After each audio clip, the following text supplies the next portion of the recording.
إن الحمد لله نحمده ونستعينه ونستغفره ونعوذ بالله من شرور أنفسنا ومن سيئات أعمالنا من يهده الله فلا مضل له ومن يضلله فلا هادي له وأشهد أن لا إله إلا الله وحده لا شريك له وأشهد أن محمدا عبده ورسوله أما بعد فإن خير الحديث كتاب الله وخير الهدي هدي محمد صلى الله عليه وسلم وشر الأمور محدثاتها وكل محدثة بدعة وكل بدعة ضلالة وكل ضلالة في النار. أعوذ بالله السميع العليم من الشيطان الرجيم من همزه ونفخه ونفثه. بسم الله الرحمن الرحيم. رب اشرح لي صدري ويسر لي أمري واحلل عقدة من لساني يفقهوا قولي. بسم الله الرحمن الرحيم. إن الله وملائكته يصلون على النبي يا أيها الذين آمنوا صلوا عليه وسلموا تسليما. اللهم صل على محمد وعلى آل محمد كما صليت على إبراهيم وعلى آل إبراهيم إنك حميد مجيد. اللهم بارك على محمد وعلى آل محمد كما باركت على إبراهيم وعلى آل إبراهيم إنك حميد مجيد. آج پنکھوں کے حوالے سے تھوڑی سی تکلیف اٹھانی پڑے گی، لیکن موسم الحمدللہ کافی بہتر ہے کیونکہ سپیکر نہیں چل رہا، آواز بھی پیچھے تک نہیں پہنچے گی. سورہ آل عمران کی آیت نمبر 64 سے انشاءاللہ شروع کریں گے. اب سورہ آل عمران کا جو پہلا نصف تھا اس کو میں نے 3 حصوں میں بتایا تھا کہ ڈیوائیڈ کیا گیا ہے. اب اس کا تیسرا حصہ شروع ہو رہا ہے جو 38 آیات پر مشتمل ہے.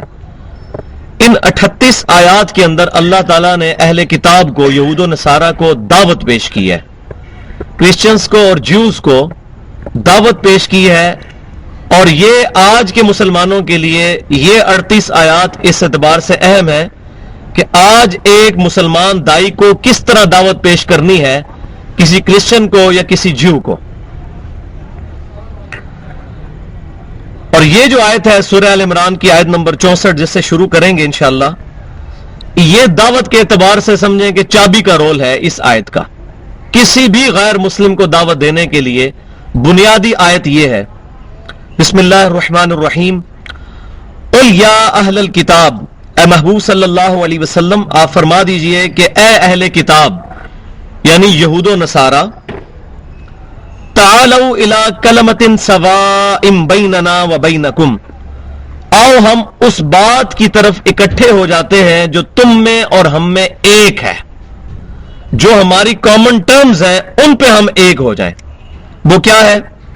اللہ نعبد الا اللہ، کہ ہم اللہ کے علاوہ کسی اور کی عبادت نہ کریں. کیونکہ جو کرسچینٹی ہے، عیسائیت یا جوڈائزم ہے، یہودیت، یہ بھی آسمانی دین ہے، انہی کی بگڑی ہوئی شکل ہے.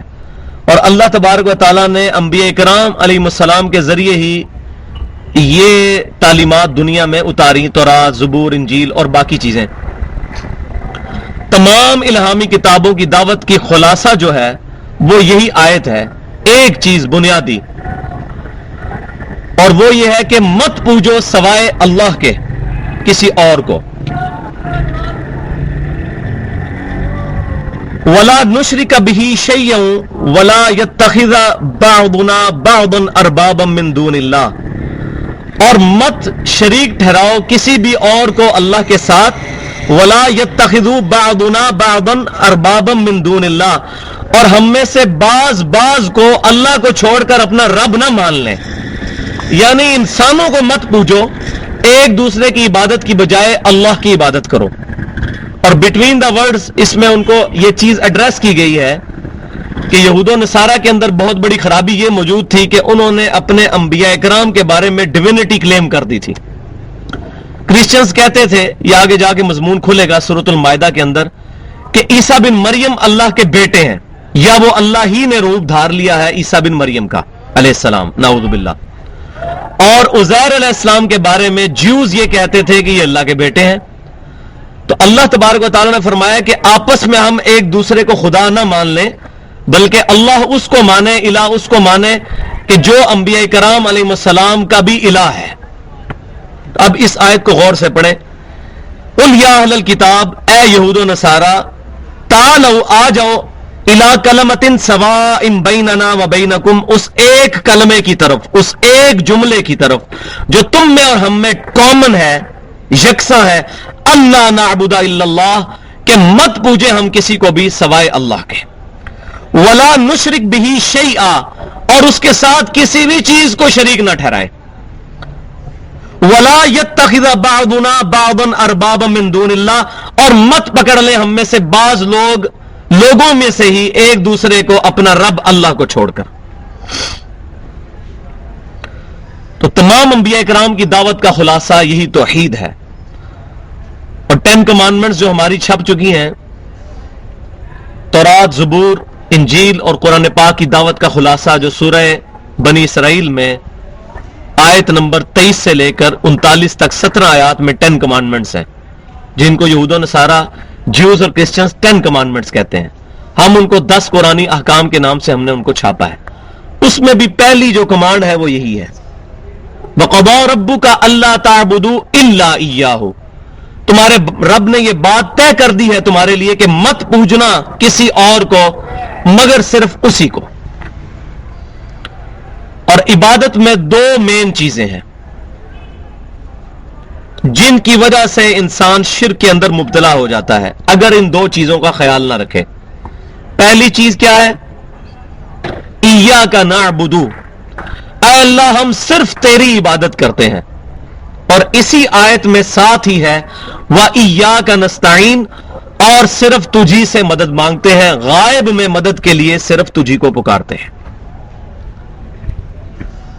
اب as far as ایاک نعبد is concerned، مسلمانوں میں کوئی بھی مکتبہ فکر ایسا نہیں ہے، چاہے اہل سنت کہلوانے والے تینوں گروہ ہوں، بریلوی، دیوبندی، اہل حدیث، یا رافضی ہوں، یا کوئی اور بھی مکتبہ فکر ہو، کوئی بھی شخص اللہ تعالی کی عبادت میں ڈائریکٹلی کسی کو شریک نہیں کرتا۔ کسی بھی بھائی سے آپ یہ پوچھیں کہ آپ نماز کس کی پڑھتے ہو، کہیں گے اللہ کی۔ سجدہ کس کو کرتے ہو، کہیں گے اللہ کو۔ اگر چند ایک جاہل لوگ قبروں پر جا کر سجدہ کرتے ہیں تو کوئی مکتبہ فکر ان کو آن نہیں کرتا۔ خود احمد رضا بریلوی صاحب نے پوری کتاب لکھی ہے سجدہ تعظیمی کے حرام ہونے پر۔ انہوں نے کہا سجدہ عبادت تو ہے ہی شرک ہے، سجدہ تعظیمی بھی اللہ تعالیٰ کے علاوہ کسی اور کو نہیں کیا جا سکتا اس امت میں۔ لہذا سے پوری کتاب چھپی ہوئی ہے ان کی۔ لہذا کسی مکتبہ فکر کے ساتھ اس گمراہی کو جوڑنا یہ بہت سخت زیادتی ہے، کیونکہ جب بھی کسی کو پکڑا جائے گا ان کی بک سے پکڑا جائے گا۔ آج اگر ہم کرسچنز کے بارے میں کوئی بات کریں گے ان کی کتابوں سے کریں گے، اگر صرف ان لوگوں کے اعمال کو دیکھنے ہیں تو سب سے برے اعمال تو ہم مسلمانوں کے ہیں۔ تو اگر کوئی غیر مسلم صرف مسلمانوں کے اعمال کی بنیاد پر اسلام کو جج کرنا شروع کر دے تو کیا خیال ہے اسلام سے شاید برا دین ہی کوئی نہ ہو، نعوذ باللہ۔ اگر ہم لوگ پہچان ہو اسلام کی، کوئی اخلاقی اقدار مسلمانوں کے اندر موجود نہیں ہے، ہر اعتبار سے فراڈ ہے۔ ہمارا ملک تو ایک سمبل ہے سمجھے دنیا میں فراڈ کا، کوئی دنیا کا کام بھی صحیح طریقے سے نہیں نکلتا۔ کل میں آفس میں بھائی سے یہی بات کر رہا تھا کہ کتنے افسوس کی بات ہے کہ ہم نے کوئی جائز کام بھی کرنا ہوتا ہے نا، کسی بھی بندے نے ایون اپنا شناختی کارڈ بنانا ہے تو وہ بندہ بھی کہے گا یار کوئی بندہ ہے واقف؟ میں نے نہیں دیکھا آج تک کوئی بندہ یہ کہے کہ یار میں ڈائریکٹ جا کے دفتر میں کام کروا لوں گا۔ ہر بندہ غریب سے لے کر امیر تک، ڈاکٹر ہے، انجینئر ہے، یا کوئی عالم ہے، یا کوئی موچی ہے، ہر بندہ یہ کہ یار کوئی بندہ ہے واقف؟ یعنی ہم ایز اے نیشن ایک مسلمان دوسرے پر ریلائی نہیں کرتا، اور وجہ بھی صحیح ہے کیونکہ ہم بیسیکلی تو بے ایمان ہیں، اور ہماری بے ایمانیوں کی وجہ سے بے ایمان حکمران ہمارے اوپر آ کے بیٹھ گئے۔ اللہ تعالیٰ کی طرف سے یہ عذاب ہم پر مسلط ہو چکا ہے۔ تو غیر مسلم اگر مسلمانوں کے کردار اور اعمال کو دیکھنا شروع کریں، واللہ کوئی بندہ بھی مسلمان نہ ہو، آج کی بات کر رہا ہوں۔ تو اسی طریقے سے اگر کسی کی کوئی غلطی پوائنٹ آؤٹ کرنی ہے ان کی بک سے کریں گے، ورنہ اگر کوئی شخص ہٹلر کو دیکھ کے یہ کہ کرسچینٹی زیرو سے ضرب کھا گئی ہے تو یہ بات غلط ہے۔ ہٹلر ایک انڈیویجول تھا، اگر ہٹلر کرسچن تھا تو اس کی وجہ سے سارے کے سارے کرسچن دہشت گرد نہیں ڈکلیئر ہو سکتے، اس ایک انڈیویجول کا عمل ہے۔ اسی طریقے سے جب بھی کسی کو جج کرنا ہے اس کی بک سے، تو احمد بریلوی صاحب ہوں، اشرف علی تھانوی صاحب ہوں یا اہل حدیث کے علماء ہوں، کسی کی تعلیمات میں یہ چیز موجود نہیں ہے کہ قبروں کو جا کے سجدہ کیا جائے یا غیر اللہ کے سامنے حد رکوع تک جھکا جائے. کسی کی تعلیمات میں نہیں ہے، چند جائے لوگ کرتے ہیں. تو عبادت کا جو سب سے بڑا سمبل ہے سجدہ اور نماز، اس کے اندر تو کوئی بھی شخص شریک نہیں کرتا کسی بھی غیر اللہ کو. لیکن عبادت کا سب سے بڑا مظہر جو ہے وہ ہے دعا. ایاک نعبد و ایاک نستعین، اے اللہ ہم صرف تیری عبادت کرتے ہیں اور صرف تجھی سے دعا مانگتے ہیں. اپروپریٹ ٹرانسلیشن ایاک نستعین کی ہوگی غائب میں تجھ سے مدد مانگتے ہیں، دعا تجھ سے کرتے ہیں. ظاہر اس باب تو اختیار کر سکتے ہیں. یہ میرے سامنے خرم بھائی بیٹھے ہیں، میں ان کو کہتا ہوں کہ بھائی مجھے پانی پلا دیں، تو مجھے پانی پلا سکتے ہیں. یہ ظاہری سبب ہے، اس کا قرآن میں حکم ہے وَتَعَاوَنُوا عَلَى الْبِرِّ وَالتَّقْوَىٰ، نیکی اور پرہیزگاری کے کاموں میں ایک دوسرے کی مدد کرو. تو یہ ظاہری اسباب ہے. لیکن یہی خرم بھائی بغداد شریف میں اور وہاں بھی قبر شریف میں بیٹھے ہوئے ہیں، اور میں یہاں سے کہوں کہ المدد یا غوث یا خرم صاحب میری مدد فرمائیں، مجھے پانی پلا دیں. وہی بات، وہی جملہ صرف فریم آف ریفرنس کے بدلنے سے شرک ہو جائے گا، کیونکہ میں ان کو غائب میں پکار رہا ہوں گا، اور غائب میں پکارنا شرک ہے. غائب میں نہ کسی پروفٹ کی روح کو پکارا جا سکتا ہے، نہ کسی فرشتے کو پکارا جا سکتا ہے، نہ کسی جن کو پکارا جا سکتا ہے، نہ کسی انسان کو پکارا جا سکتا ہے سوائے اللہ کے. یہ تو جھگڑا ہی نہیں ہے کہ اللہ تعالیٰ نے کسی کو اختیار دیا ہوا ہے یا نہیں دیا ہوا. سیدنا علی کے پاس اختیار ہے یا نہیں ہے، یہ تو جھگڑا ہی نہیں ہے. جھگڑا یہ ہے کہ اختیار ہو تب بھی اللہ کے علاوہ کسی اور کو پکارنا خالصتاً شرک اور ناقابل معافی جرم ہے. بارش کون برساتا ہے؟ اللہ. ڈیوٹی کس کی ہے؟ فرشتوں کی. میکائیل علیہ السلام کی ڈیوٹی ہے. اب میں کہوں یا میکائیل المدد، آپ کو اللہ تعالیٰ نے اذن دیا ہے مدد فرمائیے، بارش نازل فرما دیجئے، یہ کلمہ کفر، کلمہ شرک ہوگا. میکائیل علیہ السلام اللہ کے فرشتوں کے رسول ہیں. اگر اللہ کے فرشتوں کے رسول کو پکارنا شرک ہے تو سیدنا علی کو پکارنا کہاں کی توحید ہے؟ شیخ عبد القادر جیلانی تو رسول بھی نہیں، ان کو پکارنا کہاں کی توحید ہے؟ لہذا یہ جنید جمشید کی جو نعت ہے، فرشتوں یہ پیغام دے دو کہ خادم تمہارا قریب آ رہا ہے، یہ شرکیہ جملہ ہے. فرشتوں کو نہیں پکار سکتے، اللہ کو پکاریں گے. دعا صرف ایک اللہ ہی سے. بخاری اور مسلم کی متفق علیہ حدیث ہے، امام کائنات سید الاولین والآخرین شفیع المذنبین رحمت للعالمین سیدنا و مولانا امام اعظم محمد رسول اللہ صلی اللہ علیہ وسلم نے کچھ صحابہ کرام کو، 70 کے قریب صحابہ کو دعوت و تبلیغ کے لیے روانہ کیا. ان کو دھوکے کے ساتھ شہید کر دیا گیا. ان میں سے جو ان کے لیڈر تھے انہوں نے وفات کے وقت دعا کی. یہ بخاری اور مسلم کی متفق علیہ حدیث ہے، کتاب المغازی چیپٹر کے اندر نکال کے دیکھ لیں. انہوں نے دعا کی کہ اے اللہ ہمارے نبی کو ہمارے حال کی خبر کر دے، ہم نے اپنے نبی کا دین نہیں چھوڑا اور ہم اپنے رب سے مل گئے. نبی صلی اللہ علیہ وسلم مدینہ شریف میں موجود ہے،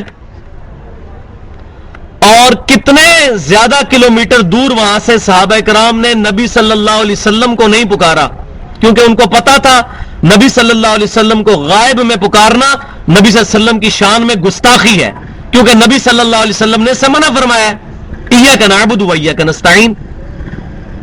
نبی صلی اللہ علیہ وسلم دنیا میں موجود ہیں اپنی دنیاوی زندگی کے ساتھ، آج بھی زندہ ہے قبر مبارک میں برزخی زندگی کے ساتھ، اس میں کسی کا اختلاف نہیں ہے. اہل سنت کہلوانے والے تینوں گروہ کا اجماع ہے اس بات پر، بلکہ اہل تشیع کا بھی اجماع ہے کہ نبی صلی اللہ علیہ وسلم برزخی حیات کے ساتھ اپنی قبر مبارک میں زندہ ہے، جس کا ہمیں شعور نہیں ہے، وہ اس دنیاوی زندگی سے مختلف ہے. لیکن جب آپ صلی اللہ علیہ وسلم دنیاوی زندگی میں موجود تھے، اس میں بھی صحابہ کرام نے آپ صلی اللہ علیہ وسلم کو نہیں پکارا، بلکہ کہا اے اللہ ہمارے نبی کو ہمارے حال کی خبر کر دے. تو نبی صلی اللہ علیہ وسلم وہاں بیٹھے ہوئے رو رہے تھے. آپ صلی اللہ علیہ وسلم کے پاس وحی آئی تو آپ صلی اللہ علیہ وسلم نے فرمایا کہ میرے پاس ابھی ابھی وحی آئی ہے کہ تمہارے ساتھیوں کو ظلماً شہید کر دیا گیا. اور انہوں نے شہادت کے وقت یہ دعا کی کہ اے اللہ ہمارے نبی کو ہمارے حال کی خبر کر دے. یہ ہے کامل الایمان صحابہ اکرام علیہم رضوان کا عقیدہ. تو آج کیسے رسول اللہ صلی اللہ علیہ وسلم کو پکارا جا سکتا ہے اور یہ جگہ جگہ چاکنگ کر کے لبیک یا رسول اللہ لکھ کے نبی صلی اللہ علیہ وسلم کی شان میں گستاخیاں کی جا رہی ہیں سر عام. نبی صلی اللہ علیہ وسلم نے ہمیں تعلیم فرمایا تھا لبیک اللہم لبیک. آج سے 6-7 سال پہلے کسی کے خواب میں بھی یہ بات نہیں آئی تھی کہ ہمیں لبیک اللہم لبیک کی بجائے لبیک یا رسول اللہ کہنا ہے. وہ ایک ظالم شخص جو ہے وہ طاہر جو کہ کراچی کے اندر نعت خان ہے, اس نے ایک نعت پتہ نہیں کہیں سے بنا کے تو لبیک یا رسول اللہ لبیک یا رسول اللہ اور پکڑ کے جناب یہ پورے ملک کے اندر چاکنگ کر دی ہے. اور جو بندہ کہتا ہے یہ غلط ہے اس کہتے ہیں گستاخ رسول ہے. اور گستاخ رسول تو وہ ہے جنہوں نے نبی صلی اللہ علیہ وسلم کے بارے میں ایسی چیزیں کلیم کی ہیں. سنن ابن ماجہ کی صحیح حدیث ہے, نبی صلی اللہ علیہ وسلم نے فرمایا اگر میں سجدہ جائز سمجھتا تو بیویوں سے کہتا اپنے خامدوں کو سجدہ کریں اس حق کے سبب جو اللہ نے ان کو دیا ہے. لیکن اس حدیث کا پچھلا پورشن یہ ہے کہ ایک صحابی نے نبی صلی اللہ علیہ وسلم کو سجدہ کیا آ کے, اور انہوں نے قیاس کیا. آپ صلی اللہ علیہ وسلم سے کہا یا رسول اللہ صلی اللہ علیہ وسلم وہ کوفے کے پاس ہیرا شہر ہے, وہاں کے لوگ اپنے حکمران کو سجدہ کرتے ہیں, تو میں نے سمجھا کہ آپ صلی اللہ علیہ وسلم تو زیادہ حقدار ہیں کہ میں آپ کو سجدہ کروں. اب قیاس قرآن سنت اجماع کے خلاف ہو گیا, نبی صلی اللہ علیہ وسلم نے اس کو مردود کر دیا. آپ صلی اللہ علیہ وسلم نے فرمایا ایسا مت کرو, اگر میں سجدہ جائز سمجھتا تو بیویوں سے کہتا کہ اپنے خامدوں کو سجدہ کریں. اب جو شخص نبی صلی اللہ علیہ وسلم کو سجدہ کرے گا وہ رسول اللہ صلی اللہ علیہ وسلم کا گستاخ ہوگا. اسی طریقے سے جو نبی صلی اللہ علیہ وسلم سے دعا کرے گا وہ رسول اللہ صلی اللہ علیہ وسلم کا گستاخ ہوگا. جو سیدنا علی سے دعا کرے گا یا علی مدد کہے گا وہ سیدنا علی کا گستاخ ہوگا رضی اللہ تعالیٰ عنہ. جو شیخ عبد القادر جیلانی کو مدد کے لیے پکارے گا وہ شیخ عبد القادر جیلانی رحمۃ اللہ علیہ کا گستاخ ہوگا. اور اللہ تبارک و تعالیٰ کیا فرما رہا ہے, مت ایک دوسرے کو خدا بنا لو اللہ کو چھوڑ کر. اور یہ مضمون آگے چل کے کھلے گا سورہ التوبہ کی آیت نمبر 31 میں, اتخذوا احبارهم ورهبانهم اربابا من دون اللہ. یہود و نصارہ نے اللہ کو چھوڑ کر اپنے مولویوں اور اپنے بزرگوں کو اپنا رب مان لیا ہوا تھا. اتخذوا احبارهم, انہوں نے پکڑ لیا تھا اپنے احبار کو علماء کو, ورهبانهم اور اپنے رہبان کو صوفیوں کو, اربابم رب من دون اللہ اللہ کو چھوڑ کر. اب یہ وہی الفاظ آ رہے ہیں, یہ دیکھیں ولا يتخذ بعضنا بعضا اربابا من دون اللہ, مت پکڑو تم میں سے ایک دوسرے کو اللہ کو چھوڑ کر اپنا رب. کسی انسان کے بارے میں یہ عقیدہ مت رکھو. شرک is the most sensitive issue in the sight of Allah. Allah کے حضور سب سے حساس معاملہ شرک کا ہے. اللہ تعالیٰ نے کیٹاگوریکل مینشن کیا ہے سورۃ النساء میں 2 دفعہ, سورہ نساء کی آیت نمبر 48 اور سورہ نساء کی آیت نمبر 116, ان اللہ لا یغفر ان یشرک بہ, بے شک اللہ تعالیٰ اس گناہ کو کبھی معاف نہیں کرے گا کہ کوئی شخص اس حال سے دنیا سے گیا, اللہ کی بارگاہ میں پیش ہوا کہ اس نے اللہ کے ساتھ کسی کو شریک ٹھہرایا ہوا ہو, اس گناہ کو نہیں معاف کرے گا. وَيَغْفِرُ مَا دُونَ ذَلِكَ لِمَن يَشَاءُ, اس کے علاوہ جو بھی گناہ ہے جس کے لیے چاہے گا معاف فرما دے گا. وہ بھی اوپن لائسنس نہیں ہے, جس کے لیے چاہے گا. پھر سورۃ المائدہ کی آیت نمبر 72 میں جا کے مضمون مزید کھلا, اِنَّهُ مَن يُشْرِكْ بِاللَّهِ فَقَدْ حَرَّمَ اللَّهُ عَلَيْهِ الْجَنَّةَ, بے شک جس نے اللہ کے ساتھ شرک کیا اللہ نے اس پہ جنت حرام کر دی ہے. وَمَأْوَاهُ النَّارُ وَمَا لِلظَّالِمِينَ مِنْ أَنصَارٍ, اس کا ٹھکانہ دوزخ ہے, وہاں اس کا کوئی مددگار نہیں ہوگا. حتیٰ کہ بخاری اور مسلم کی متفق علیہ حدیث ہے, امام کائنات سید الاولین والآخرین شفیع المذنبین رحمت للعالمین سیدنا و مولانا امام اعظم محمد رسول اللہ صلی اللہ علیہ وسلم فرماتے ہیں اللہ تعالیٰ نے ہر نبی کو ایک دعا دی تھی, وہ اس نبی نے وہ دعا اپنی اسی دنیا میں کر لی, اور میں نے اپنی دعا اپنی امت کے لیے چھپا کے رکھی ہے. میں اپنی اس دعا کے ساتھ اپنی امت کی قیامت والے دن شفاعت کروں گا, اور میری شفاعت سے میرے ہر امتی کو نفع پہنچے گا سوائے اس شخص کے جس نے اللہ کے ساتھ کسی قسم کا شرک کیا. شرک is the most sensitive issue in the sight of اللہ.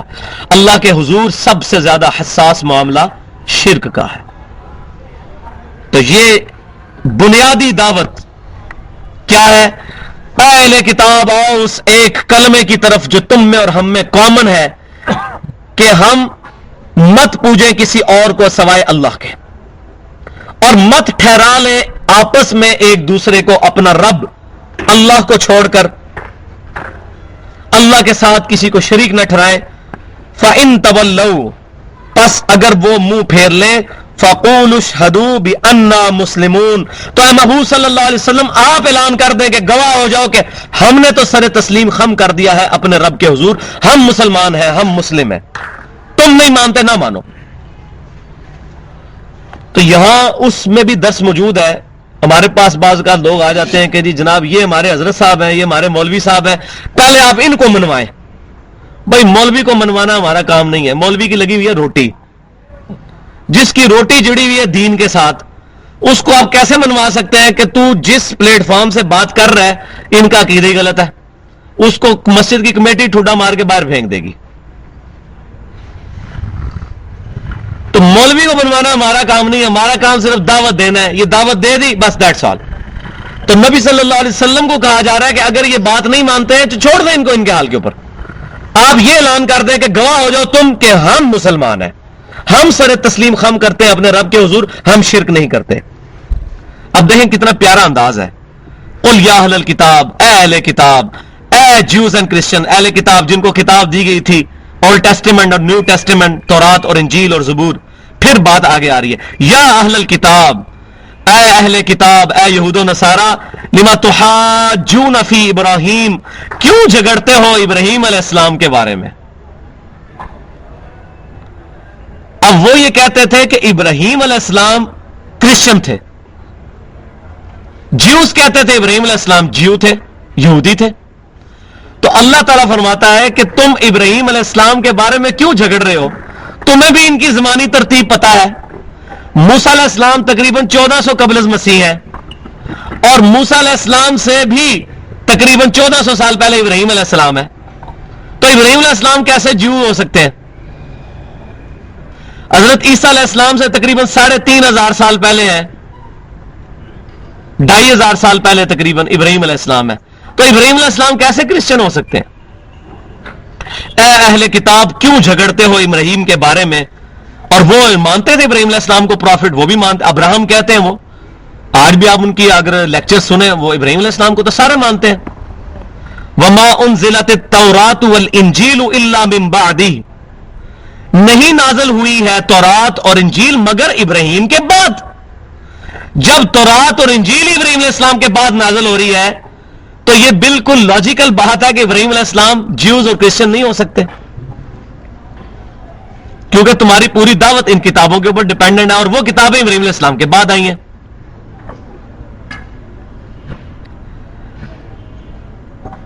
افلا تعقلون، کیا تمہیں اتنی بھی عقل نہیں ہے؟ کوئی زمانی ترتیب کا خیال کر لو. مجھے بڑی پیاری بات آ گئی یاد. صحیح مسلم کے مقدمے میں امام مسلم رحمۃ اللہ علیہ ایک بات لے کر آئے ہیں. کسی راوی نے آ کے حدیث بیان کی، ایک بہت بڑے شیخ سے، محدث تھے جو. تو انہوں نے کہا یہ حدیث نبی صلی اللہ علیہ وسلم نے فرمایا. انہوں نے کہا تم نے کس سے یہ بات سنی؟ انہوں نے کہا میں نے فلاں سے سنی. تو انہوں نے کہا ہاں وہ تو سکہ ہے. اس نے کس سے سنی؟ انہوں نے کہا اس نے فلاں سے سنی. اس نے کس سے سنی؟ انہوں نے کہا اپنی چین جوڑو نبی صلی اللہ علیہ وسلم تک. تو آخر میں انہوں نے کہا کہ اس نے سنا عبداللہ بن مسعود سے، اور عبداللہ بن مسعود نے نبی صلی اللہ علیہ وسلم سے، رضی اللہ تعالیٰ عنہ و صلی اللہ علیہ وسلم. تو شیخ کہنے لگے کہ عبداللہ بن مسعود رضی اللہ تعالیٰ عنہ نے قبر سے نکل کے حدیث بیان کی تھی ان سے. عبداللہ بن مسعود رضی اللہ تعالیٰ عنہ تو 33 ہجری میں فوت ہو چکے تھے، اور یہ شخص اس وقت موجود ہی نہیں تھا، زندہ ہی نہیں تھا، پیدا ہی نہیں ہوا تھا جب عبداللہ بن مسعود فوت ہو چکے تھے. تو امام مسلم رحمۃ اللہ علیہ نے صحیح مسلم کے مقدمے میں اس چیز کا مذاق اڑایا کہ جو لوگ بغیر سند کے نبی صلی اللہ علیہ وسلم کے اوپر حدیث بیان کر دیتے ہیں، یہ امپاسبل ہے کہ کوئی قبر سے نکل کے حدیث بیان کرے. یہ مذاق اڑایا ان کا، قبر سے نکل کے حدیث بیان کر لی، منقطع روایت. یہاں بھی یہی بات اب ہو رہی ہے. یہ کیسے ہو سکتا ہے؟ ابراہیم علیہ السلام تو پہلے گزر چکے، انہوں نے کیا قبر سے نکل کے عیسائیت قبول کر لی یا جوڈائزم کو قبول کر لیا؟ اس کا مطلب ہے قبر سے نکل کے کوئی اس طرح کے قبول کرنے والا کوئی کنسیپٹ ہی نہیں ہے اسلام کے اندر. ان کو کیا پتا تھا کہ بعد کے لوگ ایسے پیدا ہوں گے جو کہیں گے جی سلسلہ ویسیہ ہوتا ہے جی، وہ بایزید بستامی کے مرنے کے 40 سال کے بعد ابو الحسن خرقانی ان کی قبر پہ جا کے فیض لیا انہوں نے.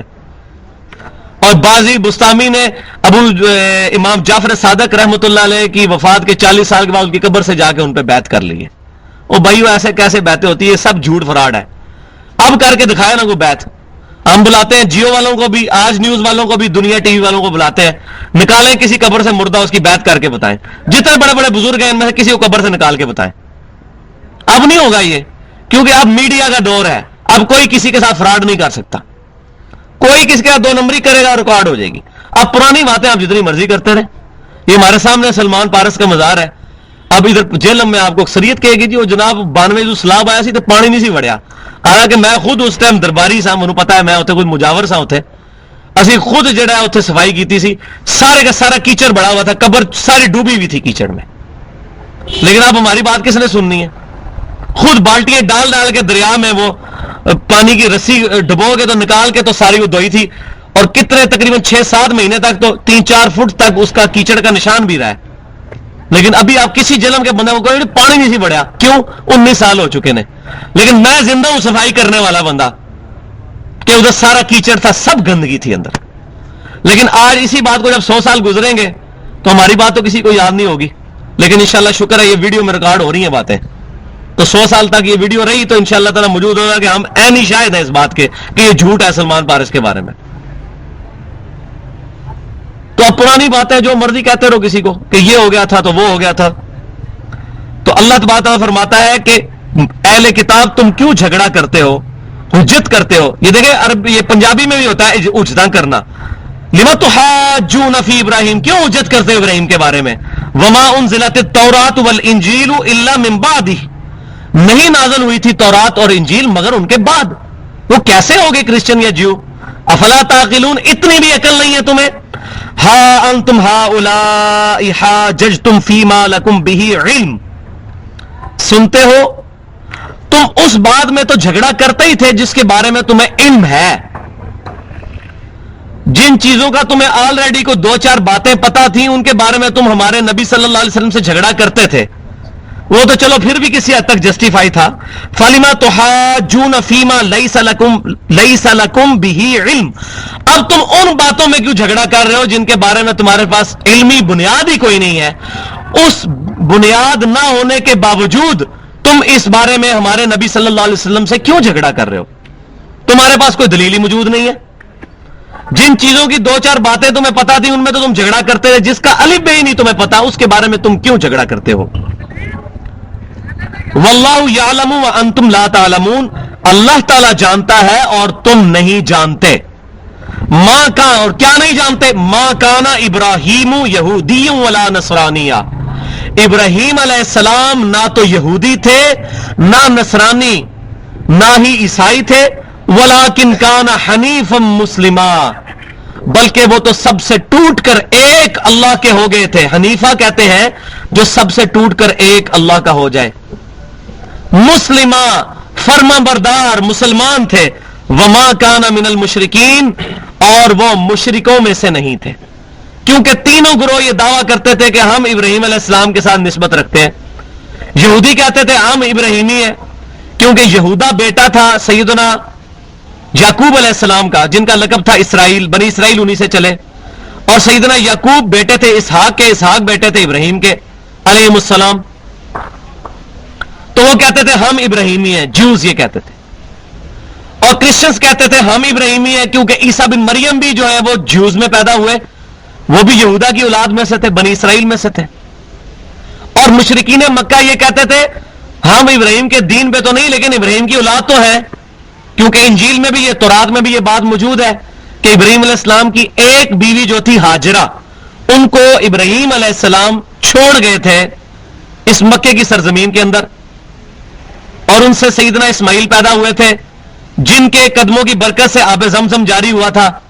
آپ کو حیران کن بات بتاؤں، آب زمزم سے ریلیٹڈ ہماری کسی بھی کتاب کے اندر کوئی انفارمیشن نہیں ہے. اس کا واحد سورس تورات اور انجیل ہے. ہماری کسی حدیث کی کتاب میں یہ بات نہیں لکھی ہوئی کہ یہ زمزم کیسے نکلا ہے. یہ پوری ڈیٹیل جو ہے یہ ہمیں تورات اور انجیل سے پتہ چلتی ہے. لہذا جو لوگ یہ کہتے ہیں کہ تورات اور انجیل کو پڑھنے کا فائدہ کوئی نہیں ہے تو یہ بات غلط ہے. فائدہ ہے، ہاں ہم یہ کہتے ہیں کہ اس کے بغیر بھی گزارا چل سکتا ہے، لیکن تاریخی حقائق کے طور پہ بہت فائدہ ہے. یہ جو واقعہ اتنا پبلک میں جو مشہور ہے، اس کا سورس ہی تورات اور انجیل ہے سیدہ ہاجرہ کے بارے میں. تو سیدہ ہاجرہ کو وہ بھی مانتے ہیں، جوز بھی کرسچنز بھی. تو اسماعیل علیہ السلام کو وہ بھی مانتے ہیں، وہ مانتے ہیں کہ حضرت ابراہیم کے 2 بیٹے تھے. تو جو مشرکین مکہ ہیں وہ کہتے تھے ہم ابراہیمی ہیں، ہم ابراہیم علیہ السلام کی اولاد میں سے ہیں. جیسے ہمارے پرائم منسٹر صاحب نے وہ اسمبلی میں کھڑے ہو کے کہا تھا کہ میں شیخ عبد القادر جیلانی کی اولاد میں سے ہوں. تو جب تک میں پرائم منسٹر ہوں آپ ہمیں پوچھ سکتے ہیں، اور جیسے ہی ہم یہ پوسٹ سے اٹھے پھر ہم وہی پیر ہوں گے اور آپ ہمارے مرید ہو گئے، پھر تو ہمیں کوئی نہیں پوچھ سکتا، کیونکہ پھر تو ہم پھر وہی خدا بن جائیں گے تمہارے، نعوذ باللہ. تو جب تک ہم پرائم منسٹر ہیں آپ ہمیں پوچھ سکتے ہو. تو ہم شیخ عبد القادر جیلانی کی اولاد میں سے ہیں. شیخ عبد القادر جیلانی رحمۃ اللہ علیہ کی اولاد میں سے ہونے کا فائدہ تب ہے جب کرتوت بھی ان کے والے ہوں. تو یہ مشرکین مکہ کا یہ نظریہ کہ ہم ابراہیمی ہیں صرف اولاد میں ہونے سے کافی نہیں ہے. اللہ تعالیٰ فرمایا ابراہیم علیہ السلام نہ یہودی تھے نہ عیسائی تھے، بلکہ وہ سب سے ٹوٹ کر ایک اللہ کے ہو گئے تھے. یہودی تو حضرت عزیر کو بھی اللہ کا بیٹا مانتے ہیں اللہ کے ساتھ ساتھ اور اللہ مانتے ہیں، اور کرسچن جو ہے وہ حضرت عیسیٰ علیہ السلام کے بارے میں ڈیوینٹی کلیم کرتے ہیں، اور مشرکین مکہ فرشتوں کے بت بنا کے ان کو پوچھتے تھے.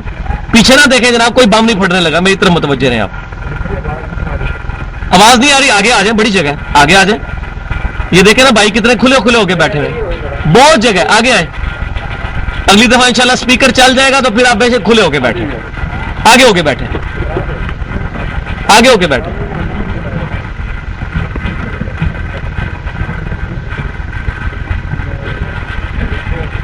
تو ابراہیم علیہ السلام نہ یہودی تھے نہ عیسائی تھے، وہ سب سے ٹوٹ کر ایک اللہ کے ہو گئے تھے. وہ مسلم تھے اور وہ مشرکین میں سے نہیں تھے.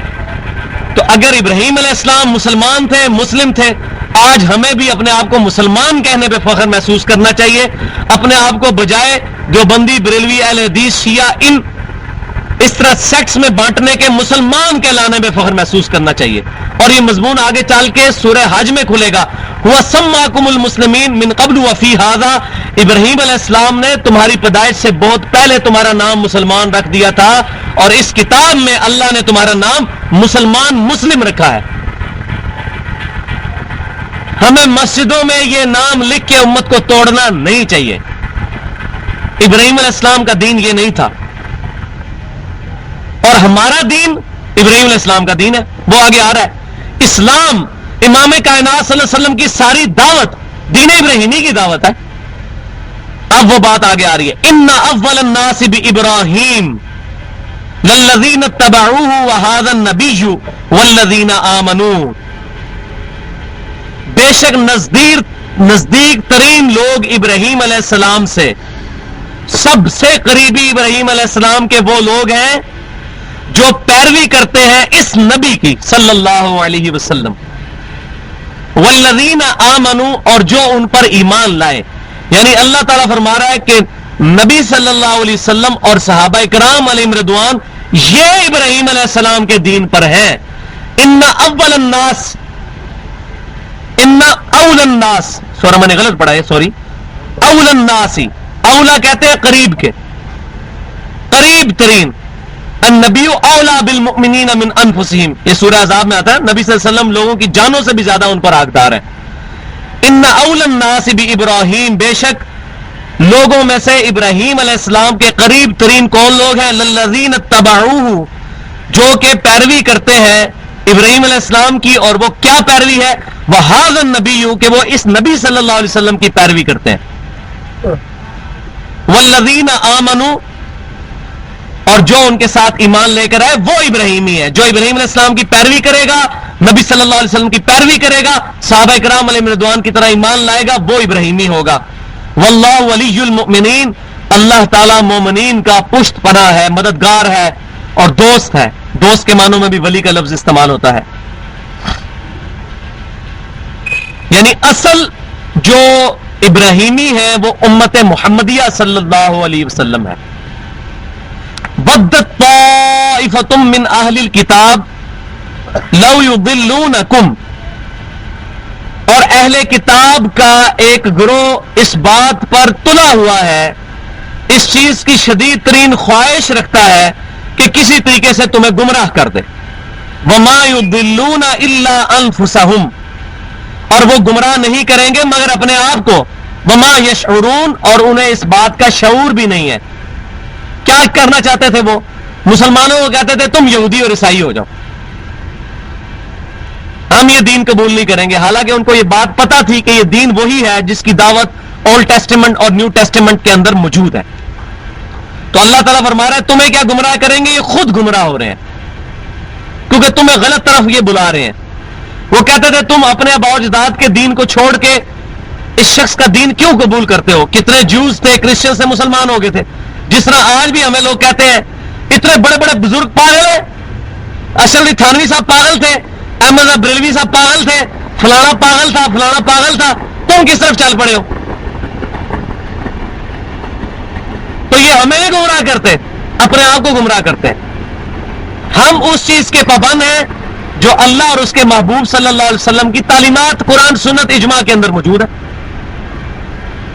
تو یہ ہمیں کہتے ہیں ہم ان کو واپس اس طرف لے کے آئے تو یہ گمراہ ہو چکے ہیں. وہ خود گمراہ ہے جو کسی کو کتاب و سنت اجماع کی دعوت سے دور کرنے کی کوشش کرتے ہیں.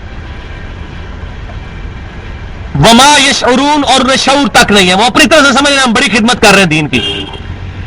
او جی اتنے لوگ جی یہ کیا ہو گیا جی، لوگ گمراہ ہو گئے، پیچھے لگ گئے جی، یہ ہو گیا جی، وہ ہو گیا جی، اتنے بڑے بڑے بزرگ پاگل تھے.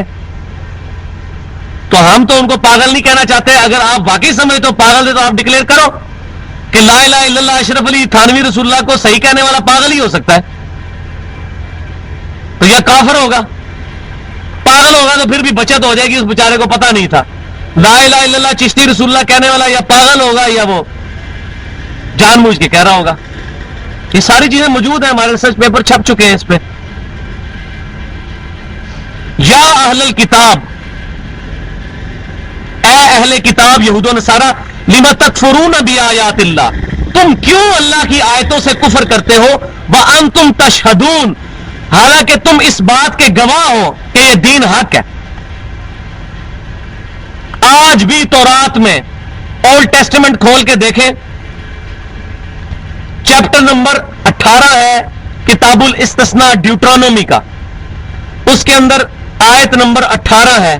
موسیٰ علیہ السلام کو اللہ تعالیٰ خطاب کر کے کہتے ہیں تورات میں، اے موسیٰ علیہ السلام میں تیرے امتیوں کے بھائیوں میں سے، یعنی بنی اسماعیل میں سے، یہ یہودی بنو اسرائیل، ان کے بھائی بنو اسماعیل میں سے تیری مانند ایک رسول برپا کروں گا اور ان کے منہ میں اپنا کلام ڈالوں گا.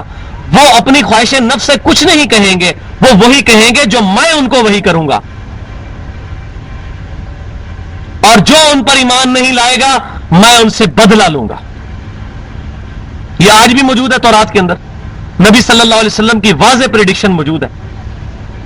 کرسچنز کہتے ہیں کہ یہ پریڈکشن عیسیٰ بن مریم کے بارے میں ہے، لیکن یہ بات وہ غلط کہتے ہیں کیونکہ عیسیٰ بن مریم علیہ السلام بنی اسرائیل کے بھائیوں میں سے نہیں تھے، وہ بنی اسرائیل میں سے تھے.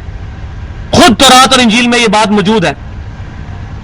عیسیٰ بن مریم کی لانا سے پیشن گوئی ہے اور انجیل کے اندر موجود ہے. عیسیٰ بن مریم کہتے ہیں کہ مجھے اللہ تعالیٰ نے بنی اسرائیل میں سے ان کی طرف نبی بنا کر بھیجا ہے.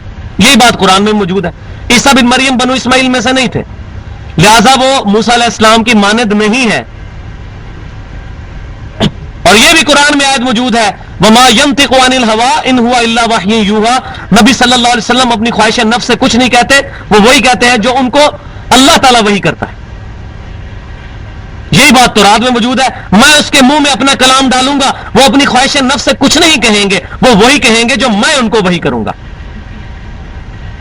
موسیٰ علیہ السلام کے سب سے قریب ترین نبی صلی اللہ علیہ وسلم ہے مماثلت کے اعتبار سے. عیسیٰ علیہ السلام کے والد نہیں تھے، موسیٰ علیہ السلام کے والد تھے، نبی صلی اللہ علیہ وسلم کے بھی والد تھے. لہٰذا اے موسیٰ علیہ السلام میں تیری مانند رسول برپا کروں گا، اس پریڈکشن سے صرف نبی صلی اللہ علیہ وسلم مراد ہے. موسیٰ علیہ السلام کی نیچرل ڈیتھ ہوئی ہے، ہمارے پروفٹ کی بھی نیچرل ڈیتھ ہوئی ہے، عیسیٰ بن مریم کی ڈیتھ نہیں ہوئی، ان کو زندہ اٹھایا گیا. لہٰذا موسیٰ علیہ السلام کی مانند نبی صلی اللہ علیہ وسلم ہے، عیسیٰ علیہ السلام ان کی مانند نہیں ہے.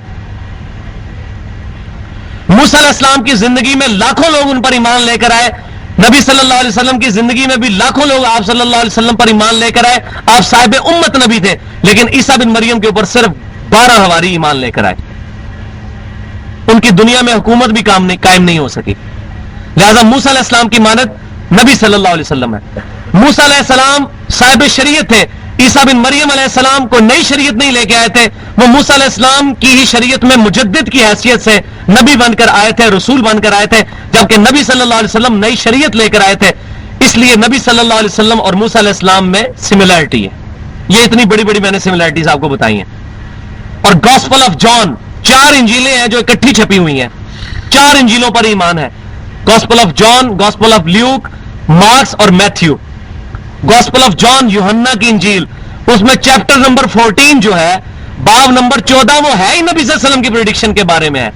عیسیٰ علیہ السلام کہتے ہیں اے میرے امتیوں، میرا دنیا سے جانا تمہارے لیے رحمت ہے، جب میں جاؤں گا تو وہ ہستی دنیا میں تشریف لائیں گی، وہ دنیا میں میرا نام روشن کریں گی، وہ قیامت تک کے لیے پھر تمہارے پاس نبی ہوں گے، اور وہ اپنی خواہش نفس سے کچھ نہیں کہیں گے، وہ وہی کہیں گے جو اللہ تعالیٰ ان کو وہی کرے گا. یہ آج بھی انجیل میں موجود ہے. Gospel of John chapter number 14، یوحنا کی انجیل باب نمبر 14. آج صرف مسلمان ہیں جو عیسیٰ بن مریم علیہ السلام کی عزت کرتے ہیں. جوز، یہودی ان کو ولد الزنا اور حرامی نعوذ باللہ اور دجال کہتے ہیں. سوائے مسلمانوں کے کوئی عیسیٰ بن مریم کو نہیں مانتا. لہذا یہ انجیل کی پیشن گوئی 100% صحیح ثابت ہوئی ہے کہ عیسیٰ بن مریم علیہ السلام کہتے ہیں gospel of John chapter number 14 کے اندر کہ وہ ہستی جب دنیا میں آئیں گی میرا نام روشن کریں گی. یہ نبی صلی اللہ علیہ وسلم پر قرآن نازل ہوا ہے. وجیہن فی الدنیا والآخرہ، وجیہن فی الدنیا والآخرہ ومن المقربین. عیسیٰ بن مریم دنیا اور آخرت میں اللہ تعالیٰ کے حضور صاحب وجاہت تھے اور اللہ تعالیٰ کے مقربین میں سے ہیں. Islam is the only non Christian believe on the face of earth which strongly believes in Jesus Christ. اسلام ہی وہ نان کرسچن بلیو، عیسائیت کے علاوہ صرف اسلام ہی وہ دین ہے جو اسٹرانگلی بلیو کرتا ہے عیسیٰ بن مریم میں. یہ انجیل کی پیشن گوئی صرف ہے ہی امام کائنات صلی اللہ علیہ وسلم کے بارے میں ہے کہ وہ دنیا میں میرا نام روشن کریں گے، وہ اپنی خواہش نفس سے کچھ نہیں کہیں گے، وہ وہی کہیں گے جو اللہ ان کو وہی کرے گا. یا اہل الکتاب لم تکفرون بآیات اللہ، اے یہود و نصارہ تم اللہ کی آیات قرآن کا کیوں کفر کرتے ہو؟ وانتم تشہدون، اور تم گواہ بھی ہو اس بات کے، تم میں علماء موجود ہیں، وہ کتابیں پڑھتے ہیں، تورات پڑھتے ہیں، انجیل پڑھتے ہیں، کیوں نہیں ایمان لے کر آتے؟ یہ بیماری آج بھی موجود ہے. لوگ قرآن پڑھتے ہیں، بخاری پڑھتے ہیں، مسلم پڑھتے ہیں، لیکن نماز بخاری مسلم کے طریقے پہ نہیں پڑھتے، اپنے بزرگوں کے طریقے پہ پڑھتے ہیں. آج آپ بالکل وہ تصویر دیکھ سکتے ہیں. بیسک ہیومن انسٹنکٹ انسان کی تبدیل نہیں ہوئی. جو گمراہی اس وقت فرعون تھا، آج بش، بلیر اور اوباما ہے. بیسک ہیومن انسٹنکٹ وہی رہے گی. ہر زمانے میں بڑے بڑے دجال اور بڑے بڑے کذاب اور ظالم لوگ پیدا ہوتے رہیں گے جو اہل حق کا گلا دباتے رہیں گے، لیکن اہل حق ہمیشہ کھڑے ہوں گے. پہلے انبیاء کرام کھڑے ہوتے تھے، اب اس امت کے اندر امت کے علماء حق وہ اپنے اپنے دور میں باطل آواز کے خلاف حق کی آواز لے کر کھڑے ہوئے. امام حنیفہ رحمۃ اللہ علیہ کھڑے ہوئے خلیفہ منصور کے خلاف. قاضی القضاء کا عہدہ قبول نہیں کیا چیف جسٹس کا کہ کہیں میری اپنی ذاتی خواہش میں مجھ سے فیصلے نہ کروائے. ان کو زہر دے کے شہید کر دیا گیا جیل کے اندر امام حنیفہ رحمۃ اللہ علیہ کو. امام احمد بن حنبل رحمۃ اللہ علیہ کو کوڑے مار مار کے ان کے جسم پر نشان ڈالے گئے خلق قرآن کے مسئلے میں. امام مالک رحمۃ اللہ علیہ کے شولڈر توڑ دیے گئے. امام بخاری رحمۃ اللہ علیہ کو شہر بدر کر دیا گیا. یہ ہمیشہ ہوتا ہے، اہل حق نے جب بھی آواز بلند کی ہے ان کے خلاف یہ ہوا ہے. تو تم حق بات کو کیوں نہیں قبول کرتے؟ تم گواہ ہو. یا اہل الکتاب، دیکھیں کتنے پیارے، او پیپل آف دا بک. آپ کو حیرانگی ہوگی کہ پیپل آف دا بک جو کہا جا رہا ہے، یہ بائبل کا جو لفظی ترجمہ ہے وہ ہے بک. تو ان کو پکارا جا رہا ہے اے اہل کتاب، او پیپل آف دا بک. اہل کتاب ہم بھی ہیں، ہمیں بھی اللہ تعالیٰ نے کتاب دی ہے. تو یہ کتنے رسپیکٹ کے کلمات سے ان کو پکارا جا رہا ہے. اے اہل کتاب، تمہیں کتاب دی گئی تھی، کتاب ہی کھول کے پڑھ لو. آج ہم لوگوں کو کہتے ہیں بھائی، جب بریلوی، دیوبندی، اہل حدیث تینوں اہل سنت کہلوانے والے گروہ متفق ہیں کہ قرآن کے بعد سب سے افضل بخاری اور مسلم ہے، تو میں کہوں گا کہ اے اہل سنت کہلوانے والے بریلوی دیوبندی والے حدیث، کھولو اپنی کتابیں بخاری اور مسلم اور دیکھو نماز کا طریقہ اس میں کیا لکھا ہوا ہے. جس طریقے سے اللہ تعالیٰ فرما رہا ہے ان کو، اے اہل کتاب کھولو اپنی کتابیں. یا اہل الکتاب، او پیپل آف دا بک، اے اہل کتاب، لم تلبسون الحق بالباطل وتکتمون الحق وانتم تعلمون، تم حق کو باطل کے ساتھ کیوں ملا دیتے ہو اور حق کو کیوں چھپاتے ہو جبکہ تم جانتے بھی ہو کہ ہمارے یہ نبی حق ہے، قرآن حق ہے. دیکھ لیں وہی بیماری ہے. آج بخاری اور مسلم چھپائی جاتی ہے پبلک سے. آپ جائیں کسی بریلوی کے پاس، دیوبندی کے پاس، کہ مجھے اپنا ترجمہ کھول کے بتاؤ بخاری مسلم میں نماز کا طریقہ ہے. چھوڑو جی، یہ سائڈ پہ کر دو جی، علماء کا کام ہے. علماء نے پبلک کے لیے ترجمے لکھے، ترجمہ کھول کے بتاؤ نا علماء کو، علماء کا ترجمہ پبلک کو بتاؤ. اب یہ آیت معذرت کے ساتھ یہ صرف پوائنٹ کرتی ہے علماء کی طرف. یہ علماء کا رگڑا اللہ نے نکالا ہے. یا اہل الکتاب لم تلبسون الحق بالباطل وتکتمون الحق وانتم تعلمون. کیونکہ یہود و نصارہ کی پبلک تو کیا ایجوکیٹ ہونی تھی، ان میں تو بے دینیت تھی. مسلمانوں نے قرآن کا ترجمہ اور بخاری مسلم نہیں پڑھی ہوئی ہے. یہ یہود کے علماء کو اور کرسچنز کے علماء کو کہا جا رہا ہے کیوں حق اور باطل کو مکس کرتے ہو اور تم جانتے بھی ہو اس بات کو. بڑی مزے کی بات ہے یہ. وَأَنْتُمْ تَعْلَمُونَ، تم جانتے بھی ہو کہ تم دو نمبری کر رہے ہو. وہ پچھلے دنوں ہمارے پاس بھائی ایک لے آئے جو جامعہ ترمذی میں حدیث ہے کہ نبی صلی اللہ علیہ وسلم نے صرف پہلی دفعہ رفع دین کیا، دوبارہ نہیں کیا. تو مجھے فون کیا تو میں نے کہا بھائی وہ جامعہ ترمذی میں جو حدیث لکھی ہوئی ہے نا عبداللہ بن مسعود رضی اللہ تعالیٰ عنہ کی، انٹرنیشنل امنی کے مطابق 257 نمبر حدیث ہے.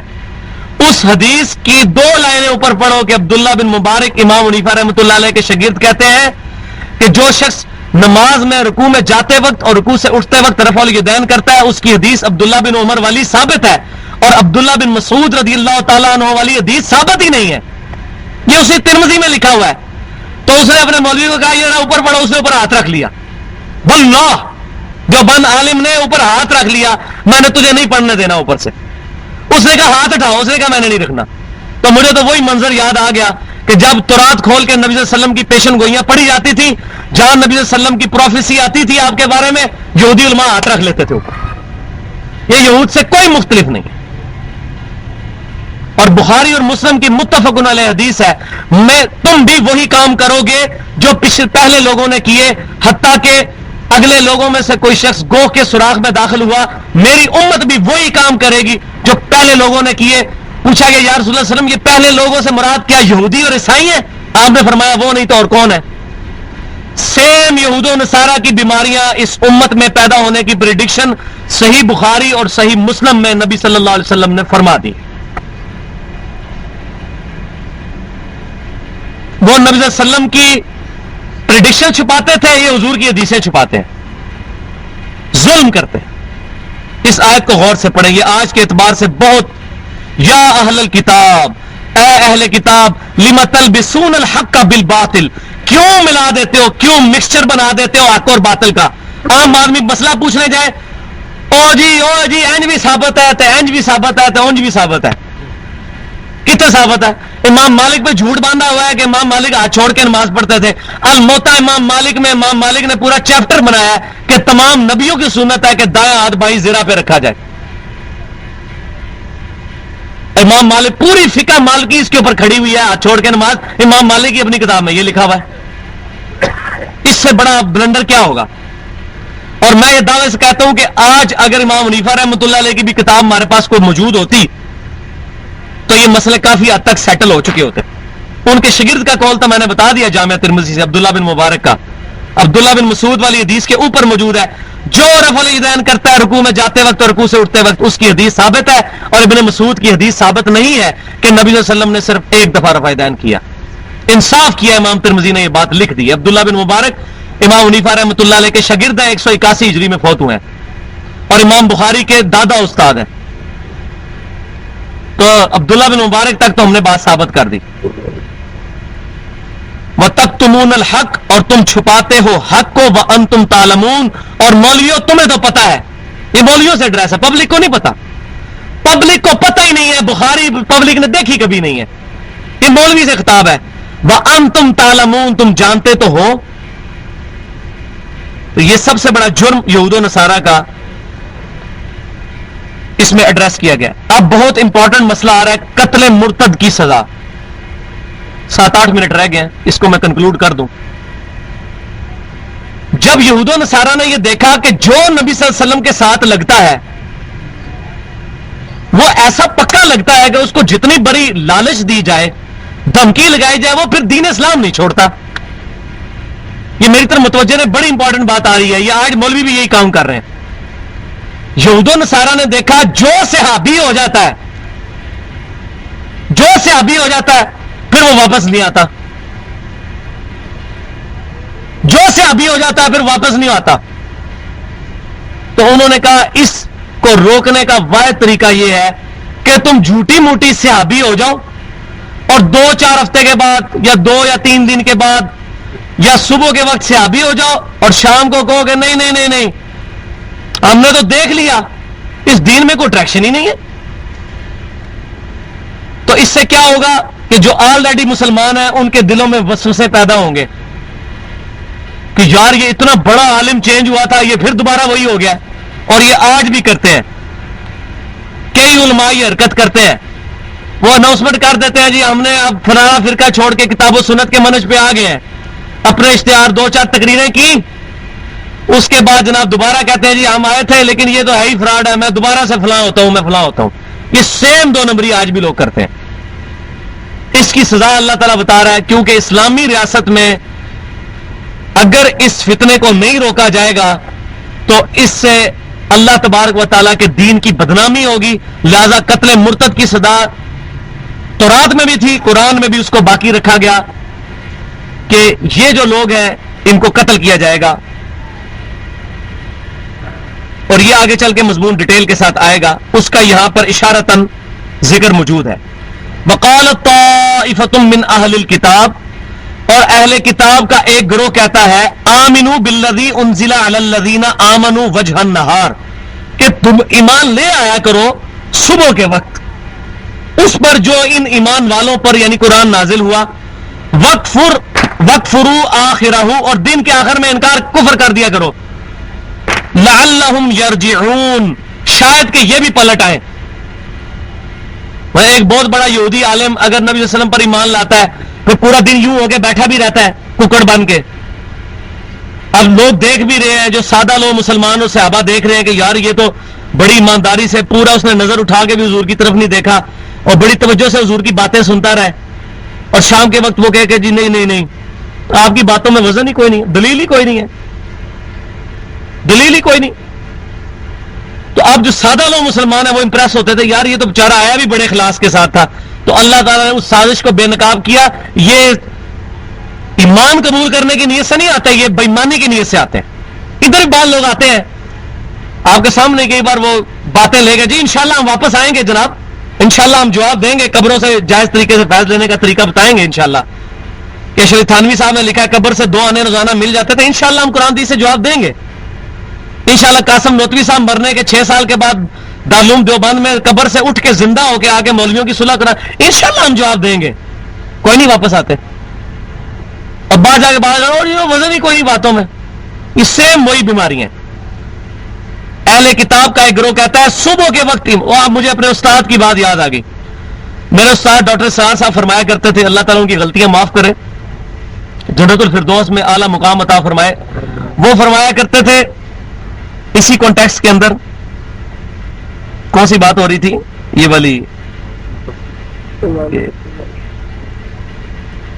ہاں وہ یہ فرمایا کرتے تھے جو بندہ دعوت کے کام میں نہیں لگا ہوا اس کو قرآن پاک کبھی بھی سمجھ نہیں آ سکتا، کیونکہ یہ جتنی آیات منافقین کے بارے میں ہے، ان سازشوں کے بارے میں ہے جو قرآن میں ایڈریس ہوئی ہیں، پہلے 6 سپارے تو سارے ہے ہی اس کے بارے میں ہے. یہ اس کو کبھی بھی سمجھ نہیں آ سکتے جب تک وہ خود دعوت کے کام میں نہ لگے. اور واللہ یہ مجھے بات اب سمجھ آئی ہے، جب آپ دعوت کے کام میں جڑتے ہیں آپ کے خلاف پراپوگنڈے بھی ہوتے ہیں، جھوٹی باتیں بھی کی جاتی ہیں اور عجیب و غریب قسم کی باتیں پھیلائی جاتی ہیں. وہ تو یہ کہتا ہے جی، وہ تو یہ کہتا ہے، اور باقی جب تک آپ دعوت کا کام نہ کریں آپ کے بارے میں کوئی ایسی بات نہیں کرے گا. تو یہ تمام سازشیں مجھے اس لیے سمجھ آتی ہیں کہ ان کا شکار ہمیں بھی کسی نہ کسی درجے میں انگلی کٹوا کے ہم بھی شہیدوں میں شامل ہو رہے ہیں، اس درجے میں نہ صحیح جس میں صحابہ کرام تھے. تو اہل کتاب کا ایک گروہ کہتا ہے صبح کے وقت ایمان لے آؤ اس پر جو نبی صلی اللہ علیہ وسلم پر نازل ہوا، شام کے وقت بھی انکار کر دینا تاکہ شاید یہ بھی پلٹ آئے تمہاری، لعلہم یرجعون، شاید یہ بھی واپس آ جائیں. ولا تؤمنوا الا لمن تبع دینکم، اور ساتھ ساتھ ایک دوسرے کو یہ تاکید بھی کرتے رہنا کہ بت پیروی کرنا کسی اور کے دین کی سوائے اپنے دین کے. یہ نہ ہو کہ کوئی نبی صلی اللہ علیہ وسلم کے پاس جا کے بیٹھے اور بات اس کو واقعی اثر کر جائے. تو پکے رہنا. وہ پہلے کہتے تھے کہ جا رہے ہو بات سننے کے لیے تو ہم 2 نمبر طریقے سے ہونے لگے ہیں، ایسا نہ ہو وہاں جا کے پھر تم مسلمان ہی واقعی پکے ہو جانا. تو ایک دوسرے کو پکے تو وہ کیا کہتے ہیں ولا تؤمنوا الا لمن تبع دینکم، اور دیکھنا مت پیروی کرنا اپنے دین کے علاوہ کسی دین کی. یہ نہ ہو نبی کی باتیں اثر کر جائیں تمہارے اوپر اور تم بھی جاتے ہی رہو. اس طرح ہوا ہے کئی بار. الحمدللہ ہماری دعوت میں بھی کتنے لوگ ہیں جو ہم سے لڑنے کے لیے اور پہلے دن آتے ہیں تو آنکھیں بھی سرخ ہوئی ہوتی ہیں، ایسے کر کے آگے بات کرتے ہیں، لیکن الحمدللہ 2-3 درس میں اللہ تعالیٰ ان کو ہدایت دے دی تو وہ پکا کر کے بھیجتے ہیں ولا تؤمنوا الا لمن تبع دینکم. اور دیکھنا ایک دوسرے کو تاکید کرتے رہنا اس بات کی کہ مت پیروی کرنا مگر اپنے ہی دین کی. قل ان الہدی ہدی اللہ، اے محبوب صلی اللہ علیہ وسلم تم فرماؤ ہدایت تو وہ ہے جو اللہ تعالیٰ دیتا ہے ہدایت. تم اس طریقے سے کوئی فراڈ نہیں کر سکتے. اللہ نے اس کو ہدایت دینی ہے اس کو دینی ہے. سیدنا عمر کو ہدایت ملنی تھی، نبی صلی اللہ علیہ وسلم کے بڑے دشمن تھے، 6 سال تک اسلام نہیں لے کے اللہ نے ہدایت دے دی. اسی آیت کو انشاءاللہ اگلی دفعہ میں لے کے چلوں گا. سبحانک اللہم و بحمدک اشہد ان لا الہ الا انت استغفرک و اتوب الیک وما علینا الا البلاغ المبین.